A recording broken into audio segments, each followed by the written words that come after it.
And joined up here in the booth with head coach Sara Nelson. And busy week so for last week into this week. You don't get much preparation time before you have to hit the field, right?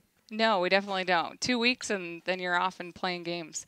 And this is a busy time of year, anyways, because you got kids going every different direction and you're just trying to make it work to get them to practice.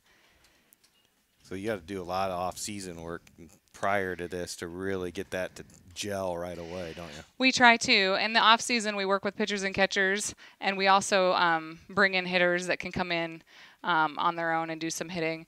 It really has helped that the school or that the booster club put some money towards the West Gym for us and the baseball program as well, where we added some new hitting tunnels, and it's given the girls an extra opportunity to get some extra swings in. Definitely no more practices. It'll be rained out. We don't have an excuse to not get some extra swings or throws in anymore. So that's definite positive for us. Yeah, we really talked about that a little bit during the baseball segment too, and people may not understand what a difference maker that is and what that allows, even just time wise, for a coach to plan a practice. In an hour, you can go in and out of there and get a lot done, get a lot of swings in.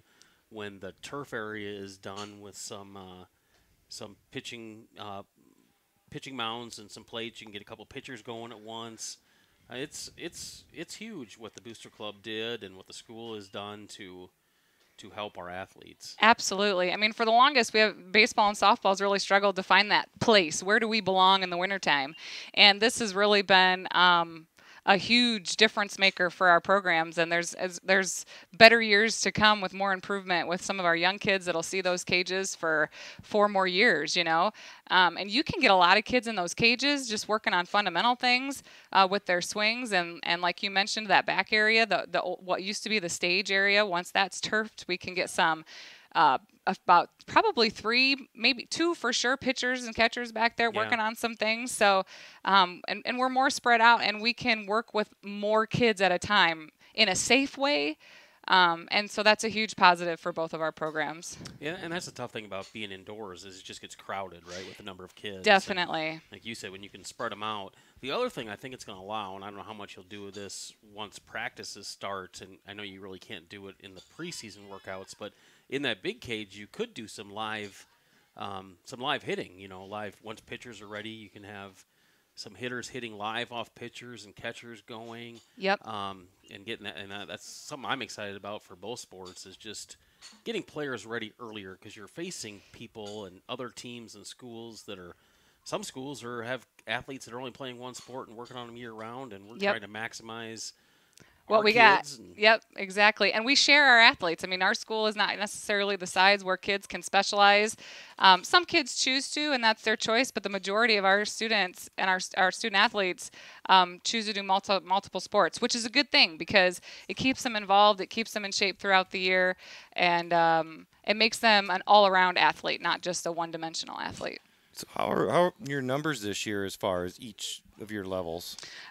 We have about 35, 40 kids out this year, which is a surprise for us. We never really know how many we're going to have until the first couple weeks of practice, but so far those numbers have stayed solid since we started practice on the 6th, May 6th. So we're proud of that, and hopefully we can keep those numbers strong. is that where you're usually at year in year out? Is around 35 to 40? Yeah, typically, and we have bigger class sizes. You know, like our senior class, we have a pretty big senior class this year. Like last year, we only graduated one senior. Yeah. For us, we have 3 or 4 seniors this year, so that's a positive for our program. I think the biggest senior class I've had since coaching here is 9, and I've never had a class with that many since. So it varies and it depends on the class and how many we've got out. But our 8th graders are carrying us right now. We've got a pretty good group of 8th graders this year and a solid group of freshmen that stayed with the program from last year. So that's a positive. It's interesting to see, and I think all sports are seeing this. Is your the general age of the team is getting younger. I'm not just saying softball, baseball is seeing that, football is seeing that. It's just interesting how times have changed, you know, and back when we played, you were a junior, senior dominant team. It was almost unheard of in some sports to see a sophomore even get significant varsity time, and now we're relying. Yeah, you had to be special. You had to be special. And now, Yeah. now you're relying on 8th graders almost to complete the roster. Absolutely. Every year. So it's just it's a change for coaches too, and not everybody realizes that. Most So- definitely. A few years back, let's see. Probably back in the Haley Bickford and Becca Patterson days, I moved up a couple 8th graders there. And then one year I only moved up one 8th grader with Erica Sutton. This year there'll be probably 3 or 4 8th graders in our lineup. If not in the starting lineup, definitely quick to come off the bench. So yeah, you're right. We are carried by our younger kids. And how was your turnout in your preseason workouts? Good numbers showing up to get the kind of the what am I trying to say? I don't know what you're trying to say. The optional workouts in. Yeah, we had some kids that have really worked hard all winter long and have come in consistently. Our pitchers have been solid for us throughout the entire winter months, working on some spins and different fundamentals off the mound and maximizing their craft a little bit. But as far as hitters go, we had a few kids that they enjoy coming in, and that's kind of their I don't want to say downtime, but it kind of is. It's just a way to exert some extra energy, and they were consistent. But the closer we get to starting day of practice, it gets a little more challenging because you got the spring sports going on, and then school is starting to come to a close, so you've got a lot of activities going on there too. So it gets a little bit touch and go with some, but they do utilize those off-season months to try to get better. Yeah, and I just from the times I'm in the gym and seeing your off-season workouts, it seems like the numbers were always good. I thought, and that's a compliment to you and your program. So returning, you've got, like you said, good. You lost one senior, Brooklyn, but now you return, 8 of your top 9 hitters, most of your position, almost all your position players, all your top pitching. So the outlook is upward, I would say. The outlook should be upward. We were young last year with only one senior, but again, we've got Carlene Paul back this year. She'll be one of our starting pitchers for us. Sydney Taylor will be back for another year at shortstop, and she's a pretty solid infielder for us, and she's got some really good range, and she definitely makes a difference out there when we need it. Emily Van Zemeren will be out in center field for us again. Brianna Bartles will see time behind the plate. Sydney Clark is coming from a shoulder injury. She had surgery probably 6 or 7 months ago, and she still hasn't been fully released. So we're looking forward to that day when she is fully released. But until then, we got Abby Strathman trying to fill in at third base a little bit, and she played first base for us last year, so we're moving her across the diamond. Yeah, you just kind of switch-swapped them, huh? Yeah, we're kind of playing with it. We're just kind of seeing how things look, and basically what that comes down to is how quick can we cover the bunt. We know that that's going to happen, so we know we need to have corners strong. And by moving Abby Strathman over to third, that brings in Michaela Birkin, and she's an 8th grader, and she's a pretty solid first base. I mean, she's got a lot of learning to do as an 8th grader. Her speed of the game will definitely have to pick up, but she'll figure that out as we start playing games, as all 8th graders tend to do. That it's a different level of play, and the speed of the game is a lot faster, especially at the varsity level. And then we got Addie Bowman out in left again this year, and Tenley Kavanaugh as a freshman at second base. She was a solid second baseman for us last year, so we're looking forward to her coming back again and being another solid middle infielder. And Jenna Wiebengay, a freshman who will be our number 2 pitcher.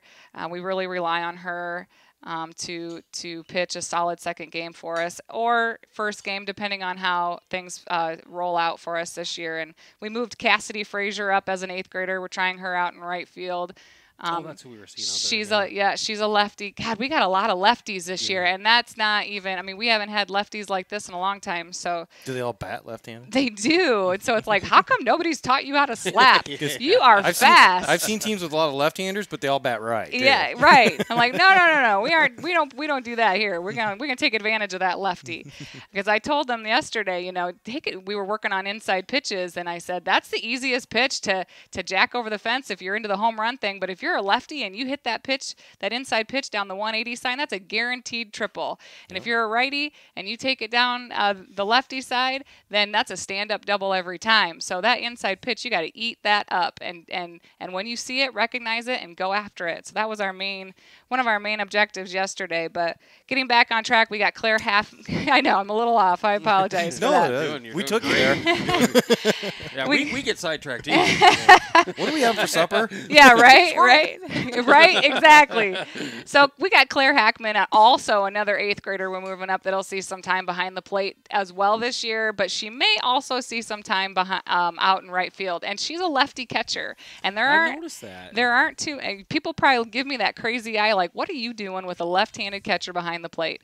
But honestly, if she can get the job done, I don't care if she's a lefty or a righty. It doesn't matter to me. If she's the best we got in our program, or if she's one of the top, then we're going to utilize her where she's going to give us her strengths. So, and that's just basically the rundown of what we got for going for varsity right now. And I noticed with Claire and Cassidy and Wright, they both have nice athletic arm motions. Both the ball kind of jumps out of their hand a little bit. Mm-hmm. The one thing I like about a lefty catcher, and like you said, you don't see it very often. Right. But when she turns to throw a runner out at third base, it's a nice, fluid, easy motion. It is, definitely. And really for us, having those opportunities to work on our catchers throwing to those bases a little bit more, and getting our fielders into the right position so that they can make that tag play, because we've got a couple catchers that can zing it down there, and so our corners need to be ready for that to happen. So we have to talk about your father at least a little bit. We have to, because he's like a hero to Chad and I. Okay, my favorite coach I've ever had was your father. How much of your coaching is taken from how your dad used to coach? I don't see you yelling at anybody. Well, I will say I saw one thing for sure that now I'm not sure if you got it from him, but I saw one. Oh thing yeah, I know what you're talking about. That we used to do, and that was fielding without our gloves on. Oh, yeah. Did you notice when I made them field without their gloves on because they weren't staying down on the ball and it was sloppy, so we went back to basics. So if we're going to be sloppy, we're going back to fundamentals, and this is what we're going to do. Take your gloves off, go back to your positions, and you're going to field it the right way. Well, you were probably, let's see, you might have been you're going to make us old now. You might have been 6 or 7 when this happened to me, but my senior year I was struggling fielding, and your dad made me take a whole bucket of balls without my glove. Mm-hmm. After practice. And throw them to first. Yep. Without bouncing them or anything. Right. And I tell you what, that'll change your game. And I will say he was the first person to ever make me throw up in an athletic event. Right after that, I went over and I was not able to hold down my breakfast. It was that McDonald's McMuffin that you had. Really. Now, in my defense, it was a very hot morning. I was sweating very profusely. But no, I appreciated everything he did. Well, and you know what? As a coach's daughter, there's a lot of things. Not everybody's house is how I grew up, and I'm sure you guys are there's just some things, my dad would bring me up here, and honestly, how I learned to hit an inside pitch, he set that pitching machine out and set it so that if I didn't hit it, it would hit me. Mm-hmm. And that sucker was going at least 55, 56 miles an hour. So it was like hit or get hit. So we actually have this drill where it is hit or get hit. Only I'm throwing BP. I'm not setting the pitching machine up so that they actually nails the kids. But honestly, that's how he got my hands quicker. That's how I got my hands through the zone. That's how I increased my bat speed. I mean, he literally said, I'm going to set this machine up. If you don't hit it, it's going to hit you. Get your bat through the zone. And that was the end of that. And we took a couple rounds, and it was. I've got a similar story to that. I'm sure you do. I was a sophomore, and we were doing some hitting. Back when we used to, I don't know if you remember when we used to put the cage up in the old wrestling room. Yeah, mm-hmm. I used to, or the pitching machine, and he threw me buckets upon buckets of balls in there. So the pitching machine was set up, and there was probably 3 or 4 of us that were hitting, and we kind of were. Now he didn't allow us to mess around very often, but he let us once in a while. We'd switch hit, and I switched hit, and I was hitting from the left side, and he's like, have you done this a lot? And I'm like, no, just messing around. He's like, well, you're better than just messing around. So then we started going through the progression, and I don't know, probably about 10 balls in, and it was set up inside, and I wasn't used to seeing pitches from the left side, and one came in, I couldn't get out of the way, it hit me right in the wrist, and he had to take me up to the emergency room. There was no permanent damage, but that was the last time I think I switch hit that. Well, I'll never forget. He used to take a team to Council Bluffs, play some tournaments out there, and we were practicing, and they were practicing, not me. I was sitting in the bleachers somewhere, and he hit a high pop fly, or somebody hit a pop fly, and next thing I know, somebody's being race to the dentist because they have a broken tooth. I was there. Were you? Was that part of your team? That was Jeff so Nelson? that was my sophomore year. That was Jeff Nelson. Yes. That was all the same year. No relation, right? So that no relation. No. So I felt really that week for your dad was very trying. We started out where I don't know if you know all these stories, but and I don't want to take too much time, but we left that day, and Kevin Bowman I was in the Suburban with Kevin Bowman, and we were stopping to pick up those Maquoketa baseball jackets. It was the first year we ever got them in Cedar Rapids. And we lost your mom. Yes, and she, trust me, I heard all about it he always runs those yellow lights, and he knows I don't know where I'm going. Yep. So we sat in a Suburban there in Cedar Rapids, I don't know, for a couple hours, and then finally we just took off. And then we put an APB out for her while we get to the hotel, and she pulls in like 5 minutes after she just took off and went, which was the smart thing to do. And then the first day... Just in time to wash uniforms? Yeah, right? She did a lot of that. She was awesome. The first day we're playing, and Dan Ruggerberg goes in, and there's a play at the plate, and he comes around, slides in, breaks his leg sliding into home. Well, that was the second day. The first day was a Sunday. I think we practiced, and that's when the teeth got knocked out. Yes. He was hitting fungos to short. Somebody threw one in, and he hit a little pop fly, and the guy shagging for him looked up, and the ball from shortstop come in, hit him right in the mouth. Had to find a dentist in Council Bluffs on Sunday.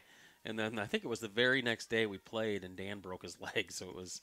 Oh, that was a tough 3 days.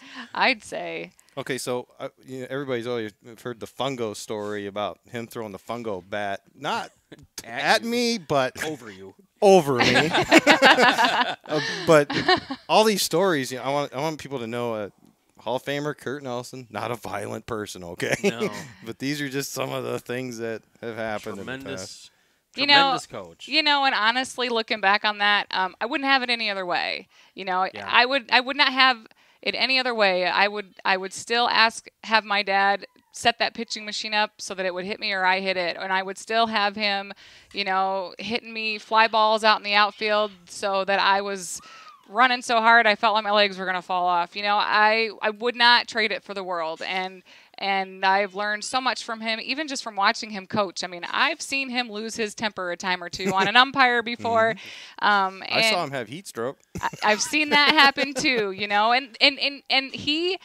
and now as a coach, looking back on those years, and there's a lot that goes into summer coaching baseball, softball that people don't always see that's behind the scenes. I mean, you're doing your field work, and you're here almost all day long trying to do the field work and keep it up and make it look nice and getting it ready for games and such. So, I mean, he put in a lot of time down there at the baseball field, and we sacrificed a lot as a family, although I don't really look at it as sacrificing because our family time was at the ball field. Yeah, that was your thing, right? That's what we did. And my mom didn't complain except when he would leave her hanging at a yellow light and otherwise she was his number one supporter, and he there was no room for excuses in our family. We just did, and we worked hard to get better, and he demanded that of us. And I think, if anything, I hope that I can be half the coach that he was, and if I can be half the coach that he was, then I think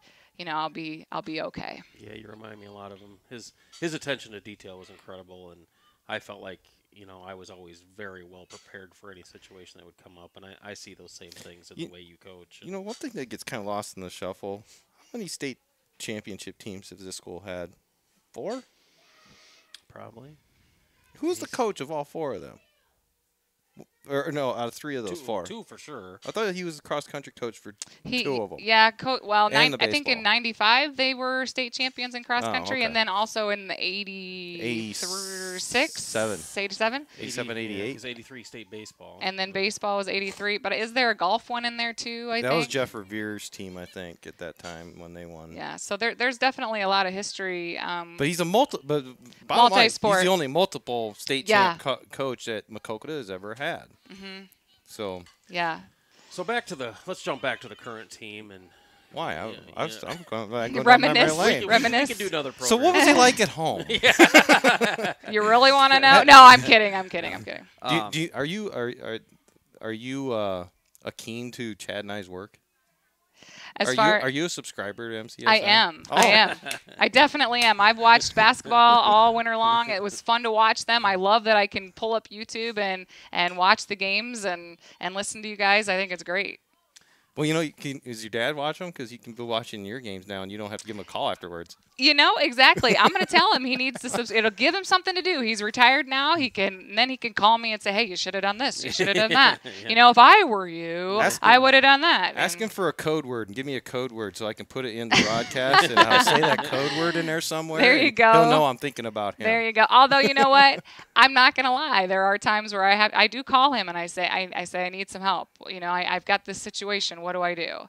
And it's really been nice to have that person, to bounce ideas off of, or just somebody who's had the experience or been through it before and isn't going to sugarcoat a thing. Yeah. And they're going to tell you what they think, and then you can decide from there. So now we're going to give him video evidence. So. Yeah, right. And then he's going to say your bats are slow. They need to increase their bat speed. And sugarcoating can have acid all over. Yeah, right. Right, exactly. Anyway, but I digress. We'll get back to this year's team because that is the most important thing. Yeah, I was jumping to, you got a lot of hits coming back, and you've got the middle of your lineup, I would say, coming back, and you've got some power potential. It just seems like you've got a good mix of a little bit everything you'd want in the lineup for a softball team. We do. We've got speed too, and we can play that small ball game if we need to, and we can hopefully. If we're swinging at strikes and we're really looking for that pitch we want and not getting down in the count too early, and being in control of the game in the batter's box. I mean, I think that's one of our biggest goals this year is being in control. The pitcher's going to throw you pitches, but can be in control. Know what you're looking for when you step in that batter's box and go get it, and don't hesitate and have that aggressive attitude towards the pitches that are coming. Think win, win, win until you see that it's a ball. And that aggressiveness hopefully will carry us into some success this year. How many years have you been coach here? Oh, my goodness. Did I bring a pen so I can write this down so I don't have to research this? I think this could be either my 14th season or my 15th season. Been a while. It's been a while. But, over the years, I've had some really great players. I've had players go on to college and play softball, and I've had some really great players decide not to go on to college and play softball and do other things. And what's most important to me is that these kids, yes, learning the game of softball, but also learning the game of life. You can come, and it sounds cliche, but this sport, baseball, softball, there are so many life skills that go into this, and we're in here teaching kids how to be good kids and have good character and handle wins and losses and work as a team and bring that chemistry so that we can have those small wins just like we can have the big wins. And if we can if we can have a group of 9, 10, 11, 12 kids that are all getting along on the same day, I don't know how boys are, but girls can get a little bit nasty with each other, to put it lightly. But if we can have a good chemistry team that gets along for the most part, and they don't have to be friends on the field or off the field, but definitely when they walk through that gate, we're one. We're here. We're in it together. We have the same goal, and we all worked hard. We all work hard towards that same goal. And if we can teach kids loyalty and commitment and dedication and perseverance and all those things, then I think we're winning as a coaching staff. And that's one thing I think baseball and softball does a good job is overcoming adversity.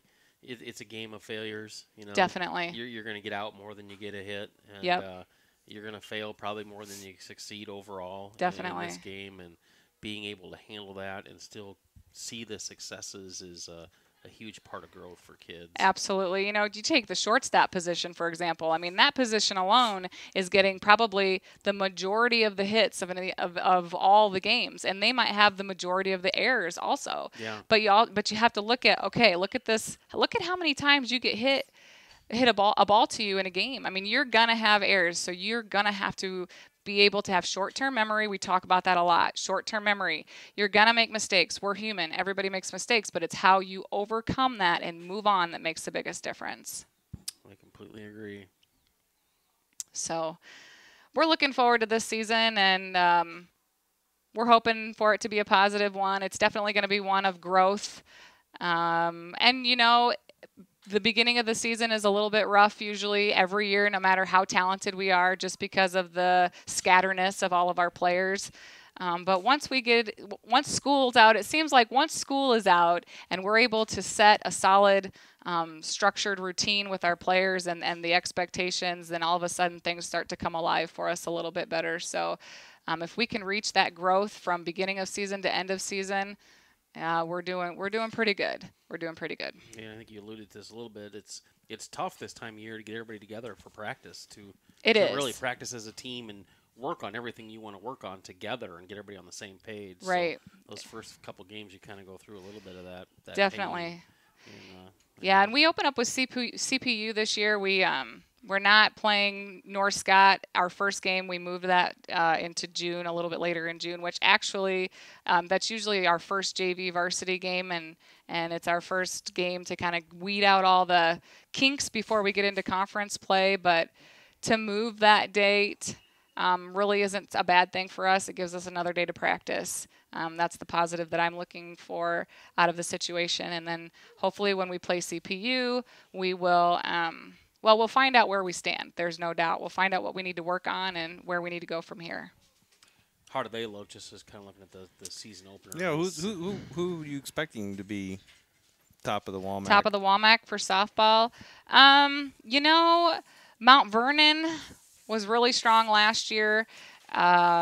Marion was really strong last year, and they had a lot of young kids. The year before, they had a ton of 8th graders, and they really took some bumps and bruises, but seemed to make huge gains as a team last year and finished top of our conference. West Delaware is going to be another solid team that's going to probably finish top of our conference, or at least somebody we need to keep on our radar as far as the level that we also need to reach. Anamosa, which isn't in our, they've left the WAMAC, but they were coming along last year. CPU will be strong but beatable. You know, they're kind of a team that's the same in the same boat as we are as far as their athletes do multiple things in the springtime. They're also a team that reaches huge gains from beginning of the season to the end of the season. So they are a beatable team for sure. So.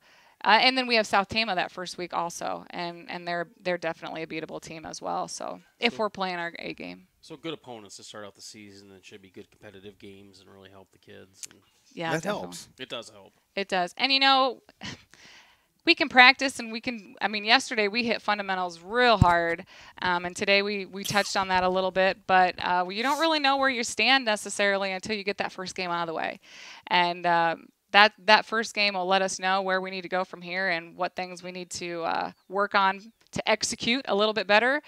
Maybe it's our quickness, maybe it's our ball awareness, maybe it's our communication on the field. I mean, it could be a number of things for us that need improvement. All right. Well, I think we better let you get back to practice. We sure appreciate your time. Yeah, Michelle Thanks, looks like guys. she's struggling down there with what to do. So. No, she never runs out of things to say, I don't think. All right. Well, thanks, guys. Yeah, appreciate thank you very it. much. Good luck, Sarah. Yeah, thanks a lot.